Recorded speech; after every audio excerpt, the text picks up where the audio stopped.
You ever wonder why it is so hard to make a good habit stick? You start with all this motivation, you're super excited, but then a few weeks later, poof, you're right back where you started.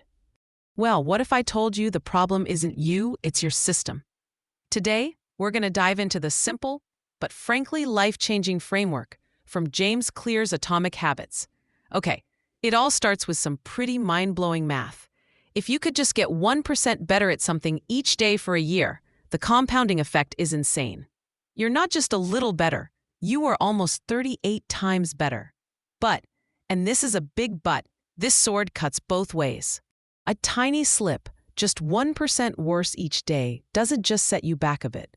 That slow, quiet erosion compounds until you're left with basically nothing.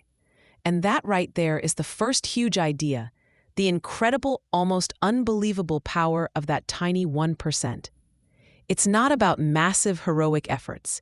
It's all about small, compounding gains. Now, this isn't just some nice theory. Let's look at the British cycling team. For 100 years, they were a joke. So bad that one of the top bike companies literally refused to sell them bikes because they thought it would hurt their brand. Then, in 2003, they hired a guy named Dave Brailsford, and his whole strategy, something he called the aggregation of marginal gains. And here's his philosophy in his own words.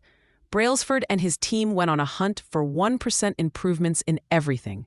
I'm talking about the obvious stuff, sure, like nutrition and bike seats, but also things you'd never think of, like the best massage gel for muscle recovery, or even testing which pillow led to the best night's sleep. And the result of all these tiny changes? Absolute domination of the sport for a decade. Okay, so if it's that simple, why do we all give up so often? We've all been there, right? You start a new workout plan. You study a language for a few weeks. You put in the effort, but you just don't see any real results. So you quit. This brings us to a really critical concept. We call this the plateau of latent potential. We expect our progress to look like a straight line going up, but the truth is, the most powerful outcomes are always delayed. We get stuck in what Clear calls this valley of disappointment, feeling like all our hard work is for nothing. But let me give you a better way to think about it. Just imagine you've got an ice cube sitting on a table in a cold room. Let's say it's 29 degrees Fahrenheit. And you slowly start to heat up the room. The temperature ticks up. 30 degrees, 31 degrees. And you look over at the ice cube and nothing. It's still just a solid block of ice. It feels like all that energy you're putting in is being completely wasted. But here's the thing. Your work isn't wasted. Not at all. It's just being stored. Because then, the temperature hits 32 degrees, and suddenly, a breakthrough. The ice begins to melt. That 1 degree shift wasn't magic. It was the sum of all the work that came before it.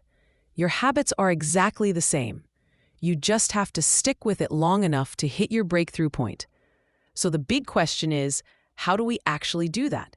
How do we stick with our habits long enough to break through that plateau?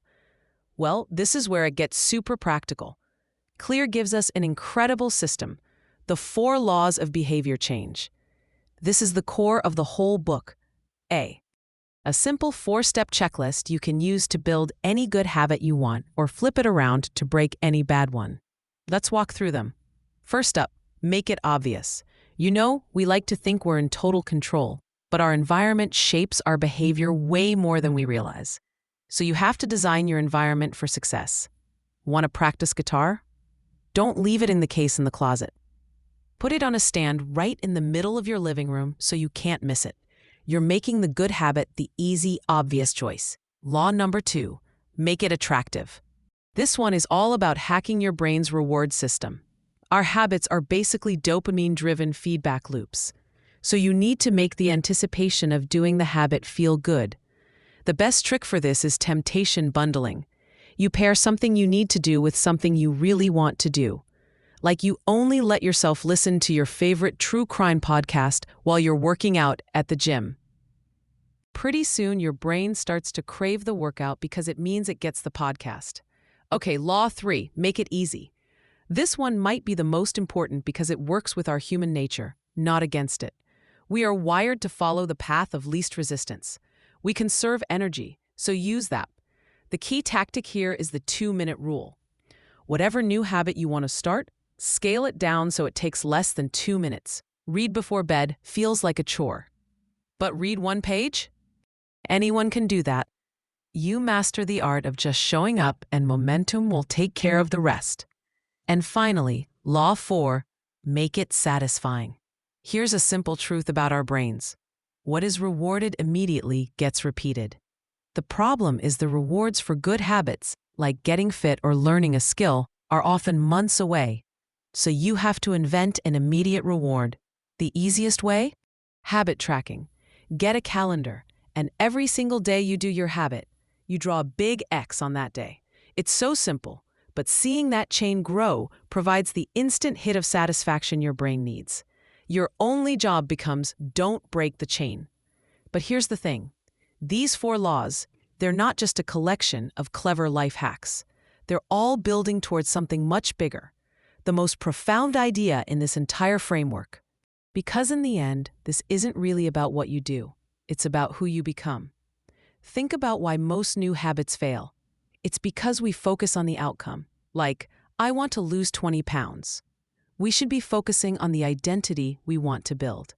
The goal isn't just to read a book, it's to become a reader. The goal isn't to run a marathon, it's to become a runner.